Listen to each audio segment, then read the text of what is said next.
video here then on how to share your group once you've created it. So in a previous video I showed you how to create the group. Once you've done that, if you haven't already shared it with your students or whoever you wish to share it with, you can simply go along to this icon here, the share icon. You click on that and you'll get this pop-up window. So there's a number of things we can do. Previously I showed you can bring up the QR code, you can download that as well, and then you can project that so your students can use their devices to access the group really quickly. But you've got other ways of doing it as well. You can copy the link here and then you could email that, for example, and you can change who gets access to it as well. So at the moment, by default, only people you approve can join. That's because you set that up as default in the group settings previously, but you can change that to anyone with a link can join, which you might want to do.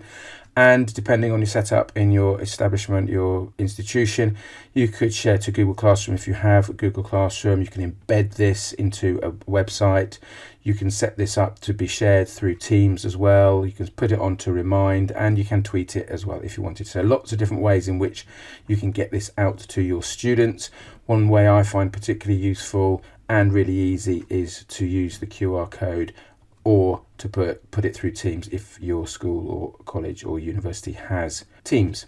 Once we've done that, your students will be able to join the group and you'll be good to go with getting them to create and share their thoughts and ideas.